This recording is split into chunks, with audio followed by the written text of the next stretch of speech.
Good morning, everybody. This is your S&P 500 setups for today. So, a couple of things that are happening. So, first thing is just want to get this trend line, and you can see three fractals there. So it's 1, 2, 3. So that's something that you do need to be paying attention to. And then the second thing that you need to be paying attention to is this zone that we're in at the moment. Probably you're not going to see it on the 8th hour, but you'll get to it at the lower time frame. It's more than likely some structure here at 5100 or 5109, 5110, but just above it is 5130. Now you can see going into the close on Friday, we pretty much did nothing. Sort of spiked up and then just went sideways. So oscillators at the moment, they are a little bit worrisome for me. They are pointing up, but they have separated. And then obviously the moving averages are not quite crossed over. I won't call them flat. The 150 EMA is flat, but the other two look like they're starting to point up and coming closer together. So there's probably going to be a crossover today, tomorrow. But what I'd be looking for is a pullback onto structure, and we'll get to that on the lower time frames now. So first things first, have a look at the 3 hour. You can see the week has been up and then down. Just lost internet connection there for a second. So you can see the whole week was big up, big down, big up. So at the end of the day, we started low and we finished high. So if you look at that at the weekly, just give me a sec. I don't know why it keeps doing that.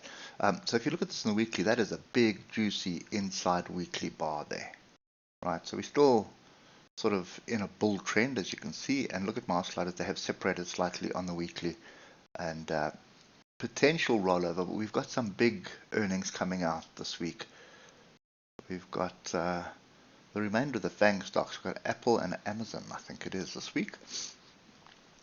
So that's probably going to drive us in some direction. But important things here, moving averages crossed over, and we have just got above the 150. We haven't got above it in decent fashion, so that's why I'm saying I want to see a pullback onto structure before getting too excited. And I just want to put one more level, which is going to be a really strong level, which is right here. We'll get to them now as we get down to the logic. So Friday's logic, as I said to you, Friday for me was a sit and hands day, and look at this. We ranged, then it was big up, big down, and then eventually ground ourselves a little bit higher before coming back, going into the close. So there was nothing really on the cards for Friday. No real move, and quite frankly, I think that is still the problem that you're going to have. So the levels that I've been saying we need to pay attention to are 5095. Internet keeps dropping. So 5095 and 5084. So that's the structure. You can see how we ranged in there, broke above it, came back, tested it. So I would argue that this is still 5095 is still the area. This gap with probably around 5100, 5097. No, closes 5100, dead. So we closed on 5100 before the weekend. So that to me is definitely an open area. And then obviously 5085 or 5084 is also something that you need to pay attention to.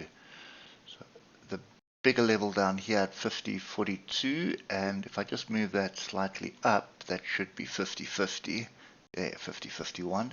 So that is the next level as well. So if you look at our oscillators right now on the hour, we are overbought.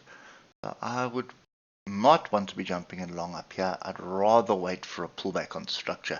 Now, it is Monday, so you're probably just going to have a range. And if you look at this on the 15 minutes, you can see there was no buying opportunity really. I suppose hindsight's always a perfect science. If I put this 50.73 in, that was your buying opportunity. But anyway, with diversions, you can see price making a lower low and oscillators making a higher low. So that's definitely would have been the opportunity. Not really decent price action. That's a call it engulfing bar there, and it really wouldn't have got you much, 200 points.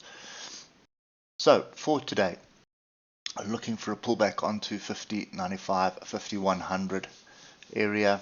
If you can get that, then I would be seeing a move to 51.30 as a next logical move. But I'd want to see the oscillators just roll off here on the 50-minute. I want them grouped to the downside like this, or even separated like they were going into the close. But I do think you're going to have a pullback here. Won't be much in the line of earnings or catalyst to move price today. It is a Monday, so it's normally quite muted.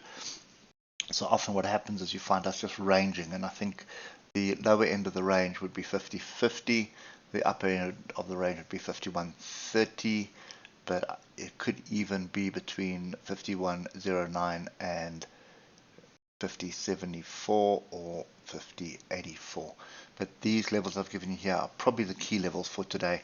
You want to be buying off any structure to the downside, and you'll be looking to take profit at the very next level. I wouldn't hold on too much today. That's kind of my view for today. Just on the daily, you can see, let's just delete everything here so you can just get a clear view. You can see on the daily, granted we oscillators pointing up, grouped down, but if you draw a line along the top and along there, that does look like a bit of a flag, doesn't it? And we do have a crossover the moving averages, so there is the potential that this level that we're at, you can see at the top of a pin bar and the bottom of a ranging bar at 51.12, that could be some form of catalyst, and you can see how the next level comes into play at 51.50, 51.47, 51.50. So just be cautious there. There is merit for a reversal here. It's going to need some sort of catalyst to drive it, but if that catalyst does happen, any bad news is going to drive us down, and this would be a flag. So that's from a daily perspective. But then when you start looking at it from a 3-hour, you can see that's a potential trend change. You're making a series of higher lows and higher highs. So 50-50 call at the moment. Still got to wait for the confirmation that it's not a flag on the daily. But for me, the trend is up at the moment, so we want to be going up. I wouldn't be wanting to take shorts, that's for sure. Not until we've broken. We need to break and retest this bar's low here, which is 50.73, 50.74. So when you see price come down, come back, reject this area, start rolling, that would trigger shorts. Okay, anyway, that's kind of me for today. Hope it helps, and we will catch up with you tomorrow morning. Cheers for now.